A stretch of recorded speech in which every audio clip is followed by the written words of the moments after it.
Now, Adams' approval rating in New York City is about what Donald Trump says Zelensky's approval rating is. Donald Trump said a number of things yesterday that were not true about Zelensky. He's leaning towards Putin in a way that he has for a decade, which is one of the great mysteries of Donald Trump's time in public life. To his credit, he has done some things that have been tough on Putin, sanctions on Putin, canceling the pipeline. He cites them all the time. He has not been a softy on Putin in terms of policy uniformly, but in terms of rhetoric, he has been. And that is why people like the Wall Street Journal, please put up number 103, please. The Wall Street Journal, the New York Post, both owned by Rupert Murdoch's, that's why they wrote editorials today being upset about Trump and about Putin and saying you're rehabilitating Putin, you're being too soft on Putin. This is what the president said yesterday in his press conference about Zelensky seeming to blame Zelensky for the war and being wrong, claiming Zelensky's approval rating is 4% when it's about 54%. Here's the president from yesterday, 101. And I think I have the power to end this war. And I think it's going very well. But today I heard, oh, well, we weren't invited. Well, you've been there for 3 years. You should have ended it 3 years. You should have never started it. You could have made a deal.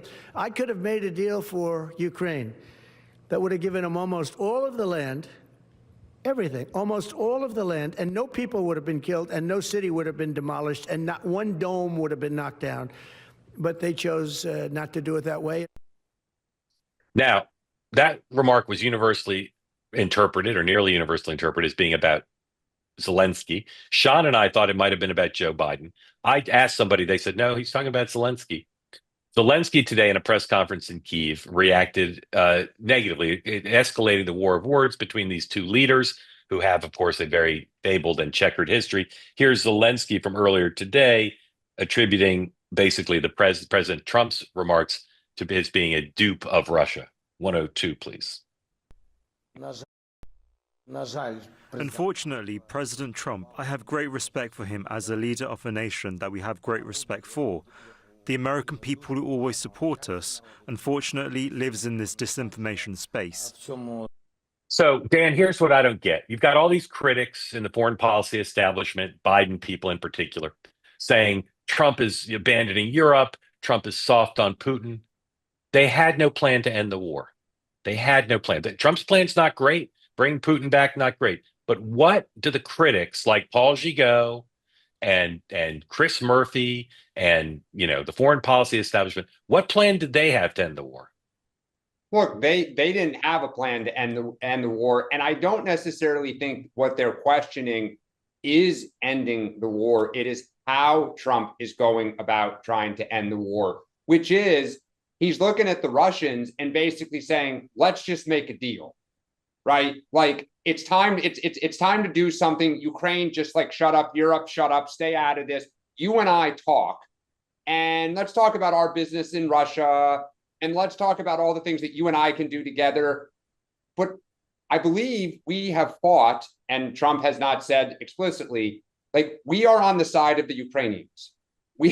Russia invaded Ukraine. It's stagnant. No one's really been able to move these trench lines for most of the last 2 years, a little bit here, a little bit there. Both sides want a deal. So I think the question is just, why wouldn't you bring the Ukrainians to the table? Like literally with you. I mean, Sean, why wouldn't you bring the Ukrainians to the table? Because look, anyone who's been in a high-level negotiation recognizes the more people you sit around that table, the more everybody gets picked apart. The bottom line is, so Sean, why are the Russians at the table? We wouldn't have been. Because he's trying to solve it.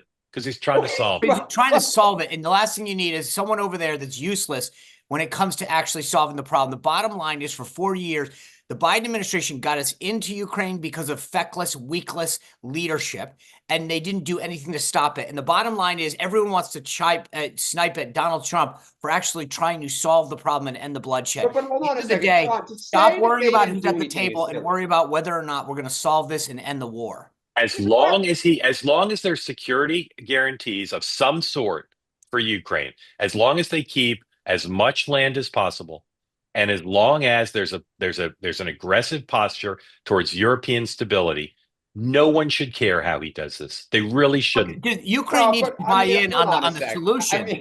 There's no Hey guys, question. how did it work out in World War I when we told the Germans, like, here are the terms? If you have a divorce, do you tell one of the two parties, just don't even bother showing up? No, but you don't bring the boyfriend or the new you wife put to the table. You solve it sides between the lawyers two come people to that you. matter.